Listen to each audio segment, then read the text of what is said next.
사람이 모든 것을 할 수 있는 것처럼 여겨질 때가 있지만 사실 사람이 할 수 없는 일들이 많이 있다라고 여겨지는데 그 중에 하나가 날씨 아닐까 생각됩니다.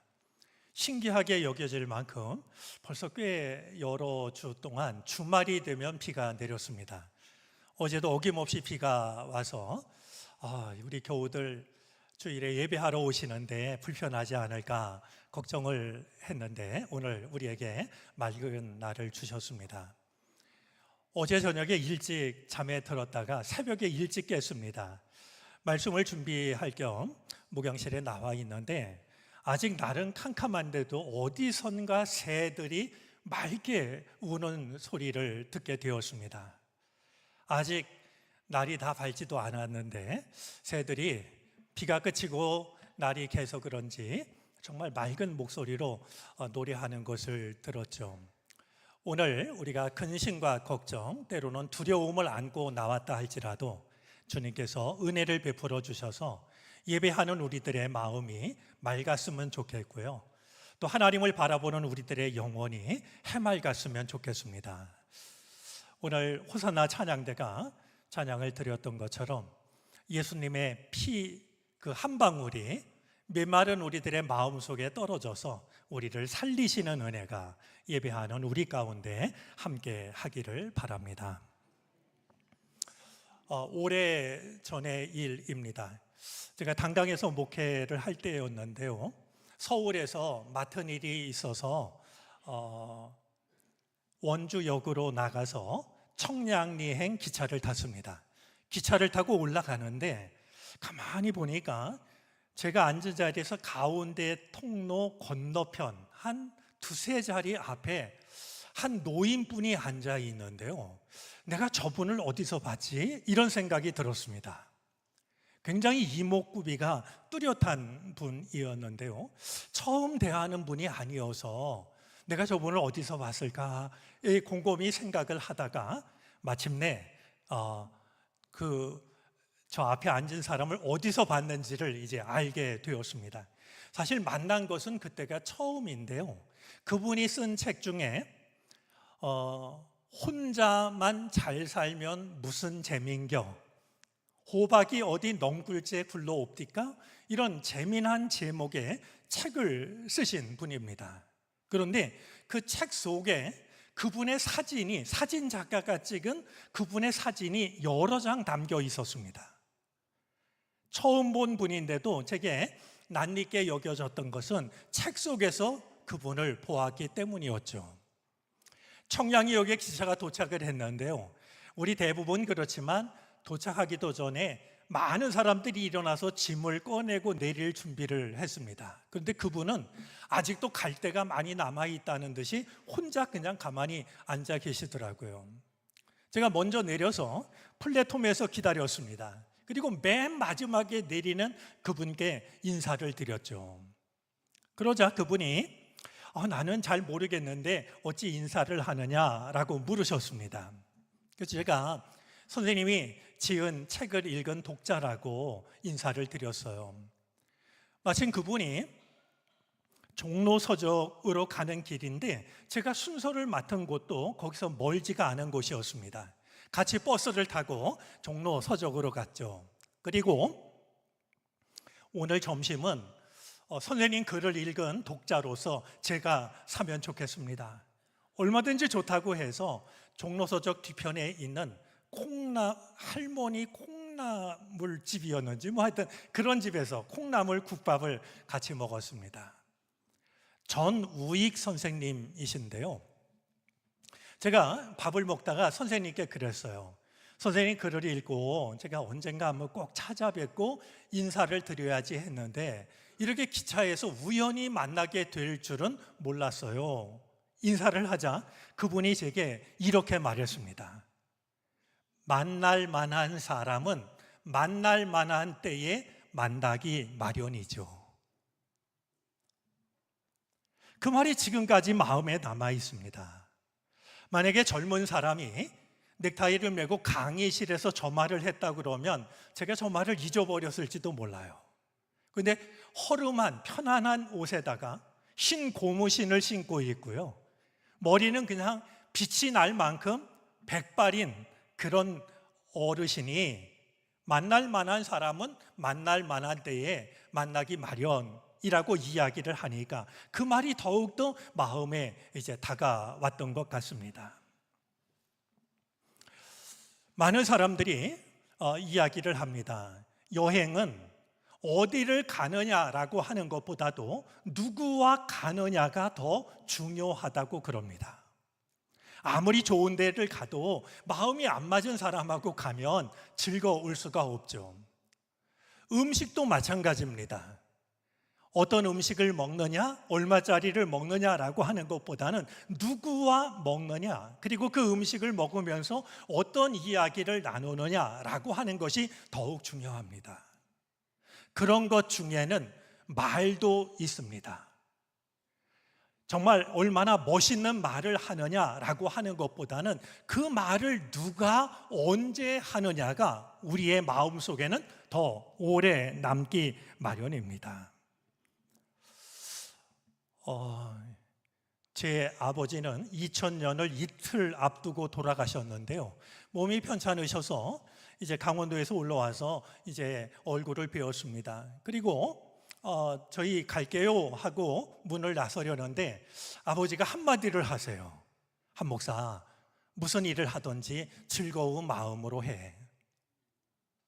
저는 그냥 아버지가 평소에 그렇게 하시던 말씀이 아니어서 저렇게 말씀을 하시는구나 그랬는데 며칠 뒤에 돌아가셨습니다. 뭐 다른 때 같으면 아주 평범한 말이지만 돌아가시기 전에 제가 들었던 마지막 말이었기 때문에 이따금씩 아버지를 떠올리면 어떤 일을 하든지 즐거운 마음으로 하라라는 그 남겨주신 말이 떠오르고는 합니다. 잠언을 통해서도 이와 같은 사실을 확인할 수가 있습니다. 제가 목회자로 살아가면서 잊지 않으려고 하는 말씀 중에 하나인데요. 잠언 26장 9절에 보면 다음과 같은 말씀이 있습니다. 미련한 사람이 입에 담는 잠언은 술 취한 사람이 손에 쥐고 있는 가시나무와 같다. 여러분, 미련한 사람도요 얼마든지 좋은 말을 할 수 있습니다. 은혜로운 말 할 수 있습니다. 준비하면 할 수 있고요, 공부하면 할 수 있습니다. 그런데 어리석은 사람이 아무리 잠언과 같은 말을 한다 할지라도 그것은 술 취한 사람이 손에 가시나무를 들고 있는 것과 같다라고 이렇게 잠언은 말하고 있습니다. 아무리 지혜로운 말, 주옥과 같은 말을 한다고 한다 할지라도 어리석은 사람이 입에 담는 좋은 말은 좋은 결과로 이어지지 않는다라는 겁니다. 여러분, 술 취한 사람이 가시나무를 손에 쥐고 있으면 어떻게 될까요? 아마 손에 피가 나도 아픈 줄을 모를 겁니다. 그리고 이 가시나무를 술 취한 사람이 비틀거리면서 휘둘러대면 주변에 있는 사람들도 다치게 되는 것 아니겠습니까? 이런 일은 우리의 일상생활 속에서도 얼마든지 일어납니다. 우리가 정말 조심해야 될 게 말로 누군가에게 상처를 주는 일인데요, 말로 상처를 주는 사람들이 그중 잘하는 말이 있습니다. 누군가에게 상처를 주는 말을 하고선 이렇게 말하죠. 내가 뭐 틀린 말 했어? 틀리지 않는 그 말이, 바른 말이, 맞는 말이 상처를 줍니다. 듣는 사람의 마음은 생각하지 않고 내가 하고 있는 생각이 옳다라는 그 마음을 가지고요 말을 하면 그 맞는 말이 상처가 되는 법이죠. 그런 점에서 말이라고 하는 것은 그 말이 멋있는 말이냐 아니냐 이게 중요한 게 아니라 누가 언제 어떤 마음으로 하느냐라고 하는 것이 더욱더 중요한 법입니다. 제가 말과 말하는 사람의 관계를 이야기한 데는 이유가 있습니다. 오늘 본문을 이해하는 데도 도움이 되기 때문입니다. 여러분, 요한복음에 보면은요, 예수님이 붙잡히셔서 십자가를 지시기 전에 먼저 제자들에게 말씀하시는, 그래서 우리가 고별 설교라고 부르는 말씀이 있습니다. 요한복음 13장 31절부터 17장 26절까지 제법 긴 말씀인데요, 이 말씀은 예수님이 붙잡히시기 전에 제자들에게 마지막으로 들려주고 있는 말씀입니다. 그런데요, 오늘 우리가 읽은 이 본문은 바로 예수님의 고별 설교, 그 중에서도 가장 처음에 해당이 되는 말씀입니다. 그러니까 제자들에게 주시는 마지막 말씀이니 유언과 같은 말씀에 해당이 됩니다. 여러분, 우리한테 소중한 분이 이야기를 하면 우리는 마음을 집중해서 그 이야기를 듣게 됩니다.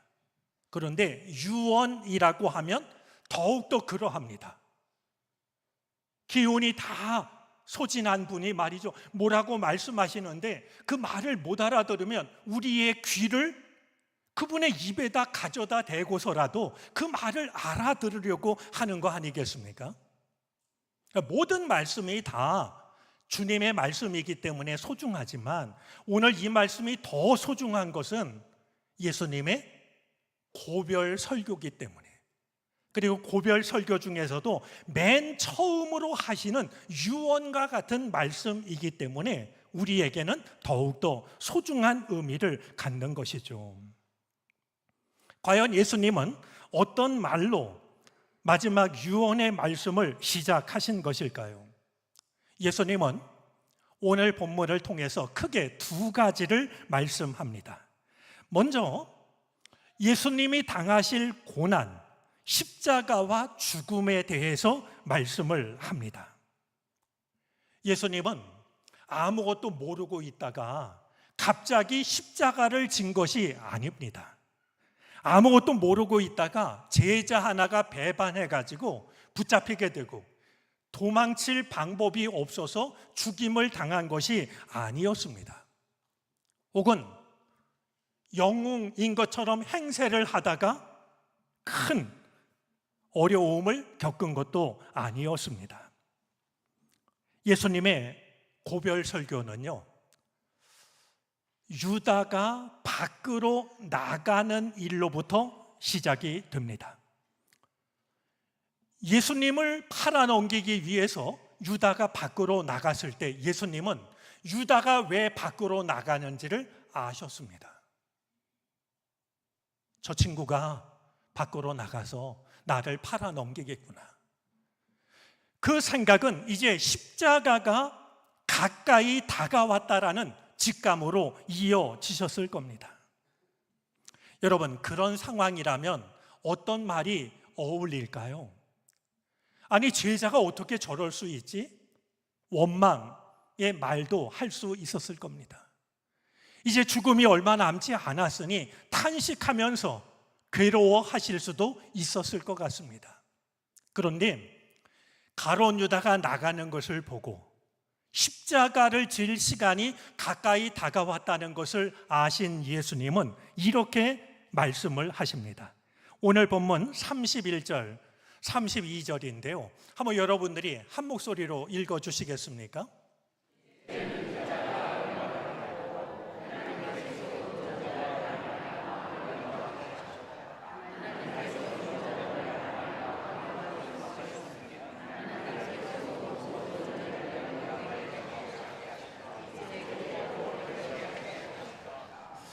저 화면이 사라질 테니까요, 잘 보시면 지금 예수님이 말씀하시는 중에 반복되는 단어가 있습니다. 영광이라는 단어입니다. 사실 오래전부터 십자가는 가장 큰 저주였습니다. 인간이 찾아낸 누군가를 가장 고통스럽게 그리고 가장 수치감을 느끼면서 죽게 만들 수 있는 처형 도구였습니다. 신명기 21장 23절에는 다음과 같은 말씀이 있습니다. 나무에 달린 자는 하나님께 저주를 받았음이니라. 나무에 달린 자는 인간의 문제가 아니라 하나님께 저주를 받은 사람이라는 생각이 유대인들 사이에 오래전부터 자리를 잡고 있었던 겁니다. 그런데 십자가가 가까이 다가왔다라고 하는 예수님이 먼저 떠올리신 것은 저주가 아니라 영광이었습니다. 내가 아버지께 영광을 돌릴 시간이 가까이 왔구나. 아버지께서 나를 영광스럽게 하실 시간이 멀지 않구나라고 생각을 했던 겁니다. 예수님은 치욕을 영광으로 받아들이셨습니다. 왜냐하면 그것이 하나님의 뜻을 이루는 유일한 길이었기 때문입니다. 믿음의 길을 걷다 보면 우리도 십자가 앞에 설 때가 있습니다. 너무나 고통스러워서 울고 싶은 때가 있습니다. 너무나 부끄러워서 어디론가 숨고 싶을 때도 있습니다. 하지만 우리 앞에 우리를 마주하고 있는 십자가 속에는 나를 향한 하나님의 뜻이 담겨져 있습니다. 그리고 그 하나님의 뜻은 십자가를 질 때에만 이루어집니다. 십자가를 수치로 여기지 않고 믿음으로 지게 될 때 하나님의 뜻이 이루어집니다. 수치와 고통은 십자가를 지는 내가 당하지만 그것을 통해서 드러나는 것은 하나님의 영광입니다. 바로 그런 이유로 예수님은 십자가를 영광으로 여기셨고 영광으로 받아들이셨던 겁니다. 자, 예수님이 들려주시는 두 번째 유언에 해당하는 말씀은 서로 사랑하라라는 말씀입니다. 저는 이 대목에 이르러서 예수님이 마지막으로 하신 말씀이 사랑이구나, 예수님이 마지막으로 보여주신 것이 사랑이구나라고 생각을 합니다. 십자가의 시간이 멀지 않다는 것을 깨달으신 예수님께서는 이렇게 말씀을 하십니다. 오늘 본문 34절입니다.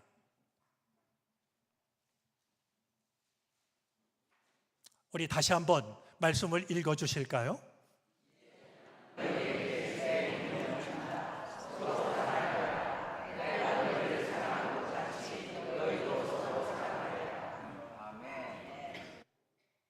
이 말씀은 많은 것을 생각하게 합니다. 먼저 이 말씀은 예수님이 편안할 때 하신 말씀이 아닙니다.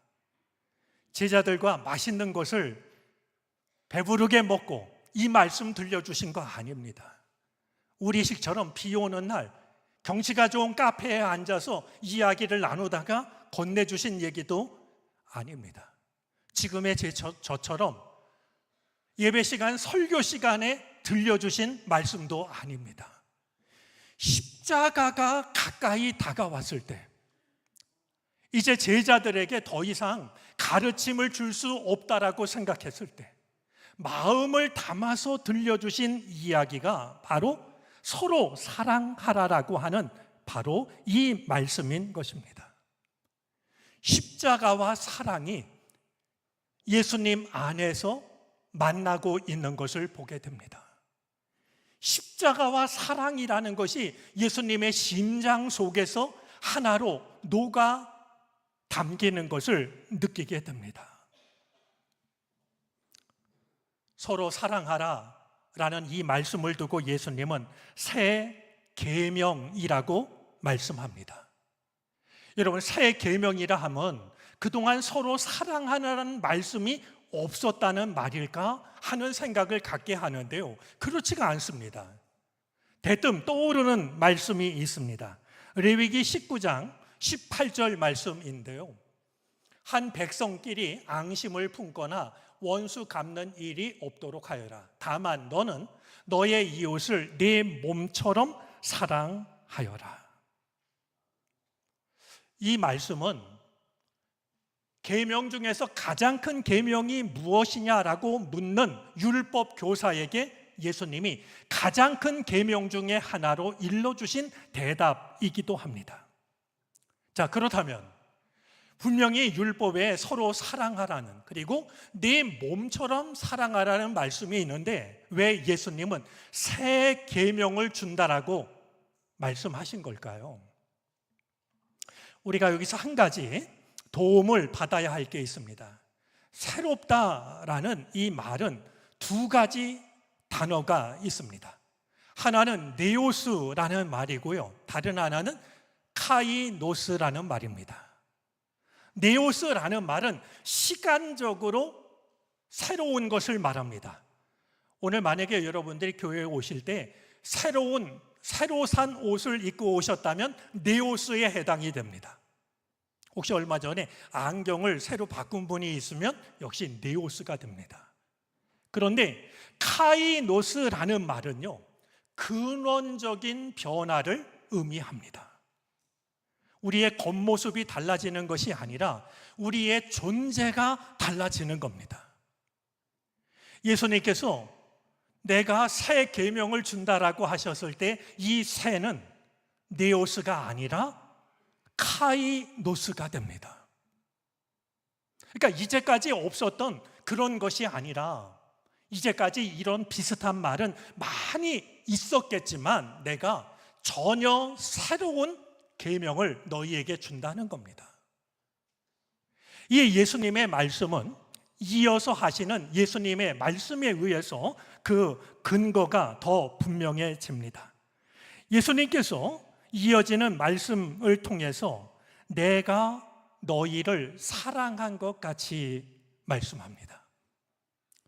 그냥 서로를 사랑하라는 것이 아니라요, 내가 너희를 사랑한 것 같이 너희도 서로 사랑하라 하셨습니다. 그러면 성경을 읽는 우리는 질문해 보아야 됩니다. 아니, 예수님이 우리를 어떻게 사랑하신 거지? 예수님의 사랑이 다른 사랑과 다른 점은 무엇일까 하는 것을 말이죠. 어찌 예수님의 이 말씀을 인간의 짧은 말로 설명할 수 있겠습니까만 다음의 두 가지는 빠질 수 없다라고 여겨집니다. 내가 너희를 사랑한 것 같이 라는 말은요, 첫째로 자격이 없는 자를 사랑하신 사랑입니다. 자격이 없음에도 불구하고 주님은 우리를 사랑하셨습니다. 이 사실을 사도 바울이 로마서 5장 8절을 통해서 잘 이야기를 해 줍니다. 우리 로마서 5장 8절 말씀 역시 한번 읽어 보실까요?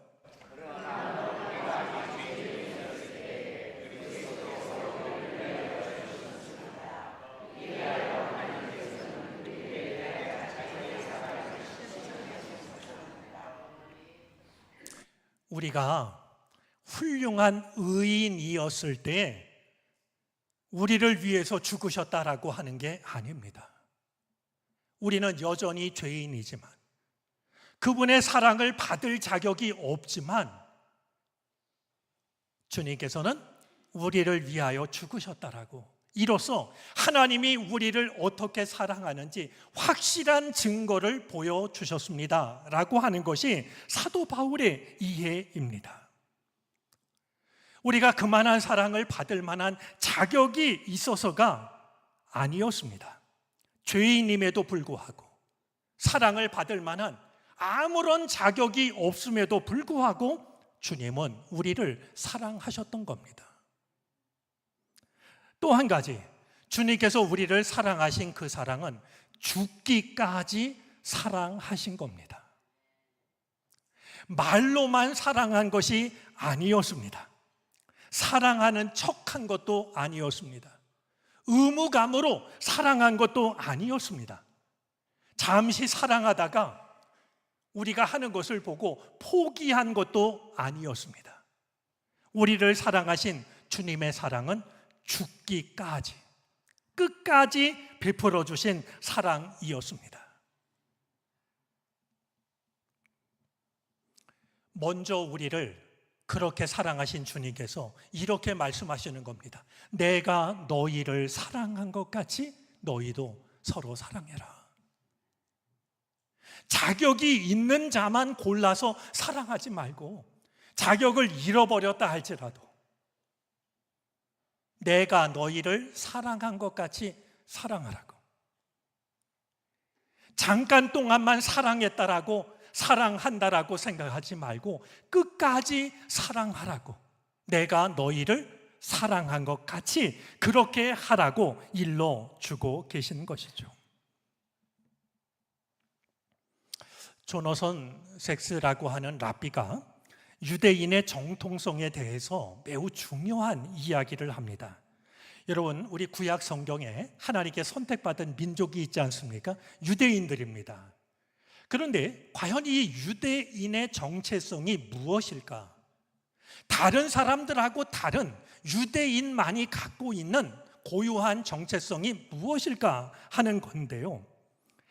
무엇이 유대인을 유대인으로 만드는 것일까? 라는 것에 대해서 조너선 섹스는 이렇게 말합니다. 유대인의 정체성은 종족이나 혈통, 종교나 문화, 국가나 역사에 있지 않다라고 하는 겁니다. 자, 그렇다면 유대인을 유대인으로 만드는 정체성이 어디에 있을까? 조너선 섹스는 바로 레위기 19장 2절 말씀을 통해서 그것을 생각합니다. 이스라엘 자손 온 회중에게 말하여라. 너는 그들에게 이렇게 일러라. 너희의 하나님인 나 주가 거룩하니 너희도 거룩해야 한다. 유대인이란 누구냐? 하나님이 거룩하신 것처럼 거룩한 삶을 살도록 부름받은 사람들이라는 거예요. 그런데요, 여기서 거룩하다라는 말은 두 가지 의미가 있는 말입니다. 하나는 구별되다라는 뜻입니다. 우리가 거룩한 삶을 산다라고 하는 것은 다른 사람들과 다르게 살 용기를 갖는 겁니다. 다른 사람들보다 조금 더 나은 사람이 되는 게 아니라 다른 사람들과 구별이 되는, 다른 사람들과는 분명히 다른 그 삶을 살아가는 것이 거룩한 삶을 살아가는 거예요. 또 한 가지 뜻이 있는데요, 거룩하다라는 이 말은 혼인하다라는 말의 어원과 같습니다. 여러분, 결혼을 하면 두 사람이 약속을 합니다. 그리고 신실하게 그 약속을 지키려고 노력합니다. 거룩하다라는 말 속에는 하나님께서 우리에게 신실하셨던 것처럼 우리도 하나님께 신실한 삶을 살아가는 그런 의미가 담겨져 있는 것이죠. 자, 그런 점에서 유대인이라고 하는 것은 세상 너머에 계신 한 분, 하나님에 대해서 신실하신 삶으로 하나님을 증거하는 것을 의미하고 있습니다. 그러니까 우리가 하나님의 백성으로 부름받았다라고 하는 것은 다른 사람들과 구별된 신실한 삶을 살아감으로써 하나님의 살아계심을 드러내는 사람들이라는 것이죠. 자, 그렇다면 중요한 질문을 하게 됩니다. 그것이 유대인의 정체성이라면 우리가 그리스도인이라는 정체성은 어디에 있는 걸까요? 우리가 주님을 믿는 그리스도인이라고 하는, 혹은 그분의 제자라고 하는 정체성은 어디에서 찾을 수가 있는 것일까요? 저는 그것이 오늘 본문 34절 속에 담겨져 있다라고 확신합니다. 이제 나는 너희에게 새 계명을 준다. 서로 사랑하여라. 내가 너희를 사랑한 것 같이 너희도 서로 사랑하여라. 우리가 저 말씀 위에 서서 저 말씀대로 살아가게 될 때 우리는 그리스도인으로서의 정체성을 가지고 살아가게 될 것입니다. 왜냐하면 저 말씀이 십자가를 지시기 전에 제자들에게 주신 유언과 같은 말씀이기 때문입니다. 예수님이 우리를 사랑하신 것처럼 우리가 서로를 사랑하면 어떤 일이 일어날까요? 주님은 참 놀라운 말씀을 하시는데요. 오늘 본문 마지막 말씀입니다. 우리 34절, 35절 말씀이군요. 너희가 서로를 사랑하면 그것으로서 세상 모든 사람들이 너희가 내 제자라고 하는 사실을 알게 될 것이다. 믿는 우리가 그리스도인이라고 서로를 부르면 그리스도인이 되는 것이 아니고요.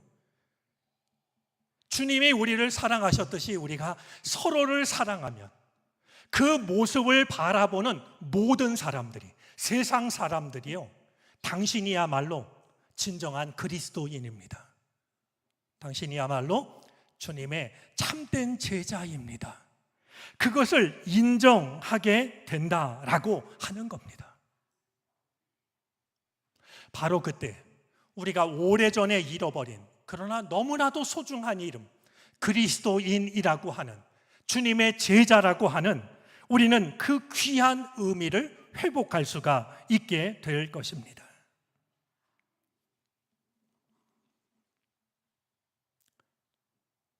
내가 너희를 사랑한 것처럼 서로 사랑하여라. 이 말씀을 마음에 품고 그 삶을 살아갈 수 있는 우리들이 되어지기를 바랍니다. 그래서 우리가 서로를 그리스도인이라고 부르지 않아도 우리를 바라보는 사람들이 주님의 말씀대로 살아가는 우리들의 모습이 너무나 소중해서 당신은 진짜 그리스도인입니다. 당신이야말로 주님의 제자입니다. 그렇게 말할 수 있는 복된 삶이 우리 모두의 인생이 되어지기를 바랍니다. 기도하겠습니다. 내가 너희를 사랑한 것 같이 너희도 서로 사랑하여라. 주님의 말씀을 마음에 새깁니다. 이 말씀을 따름으로 인하여 우리를 바라보는 사람들 앞에 우리가 그리스도인임을, 주님의 제자임을 증거하게 하옵소서. 예수 그리스도의 이름으로 기도를 드립니다. 아멘.